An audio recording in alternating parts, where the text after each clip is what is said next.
Brooklyn checks on her mom in the Quartermain kitchen. Lois is chopping vegetables and asks where Chase is.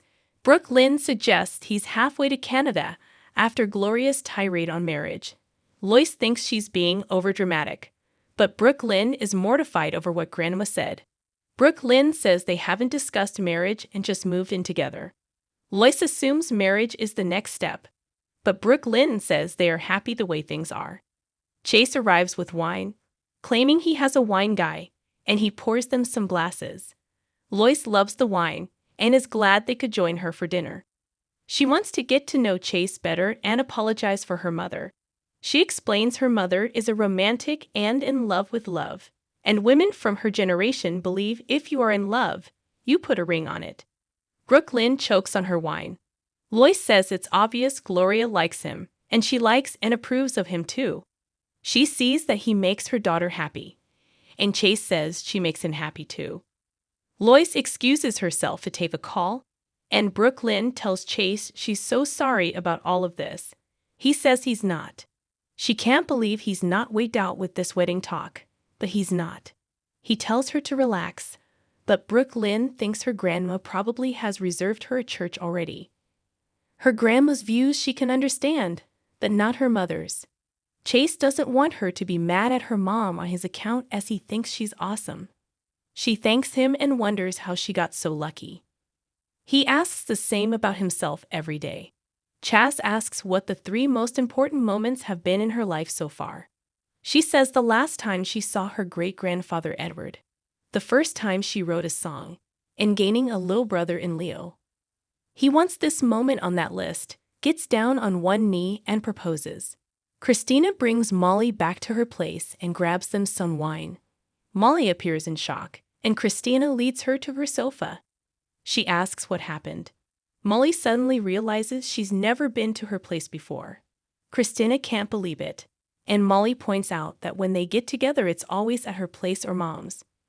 Kristina feels terrible, and she did not have her over her on purpose. She tells her anytime she wants to come over she can. They pour the wine and toast. Molly suddenly recalls she had a folder in the park, and Kristina tells her she got it, and it's okay. Molly tells her to open it, and Kristina sees its new surrogacy candidates. Molly reveals TJ has no clue she's looking at new surrogates. She explains TJ feels it's too soon to try again, and it's frustrating they aren't on the same page. She fills her in on Dr. Navarro's words, which have given her renewed hope. She met with the matchmaker alone, and that's when their mom showed up. She says mom told her whatever decision she makes has to be with TJ. That's when she went to the park and ran into Willow and Amelia, and she got to hold Amelia.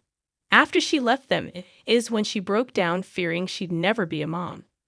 Kristina tells Molly that TJ will come around, and when he does, let her help them.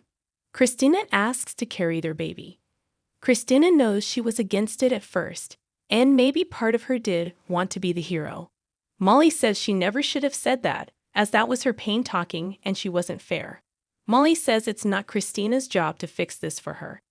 Kristina says she doesn't see it as fixing this for her, but helping her bring a baby into this wonderful family. Molly says she has to talk to TJ, but it means everything she offered. They embrace. Liz and Finn go to the new French restaurant for dinner. She asks if this is a celebration dinner. He says it's more like the calm before the storm.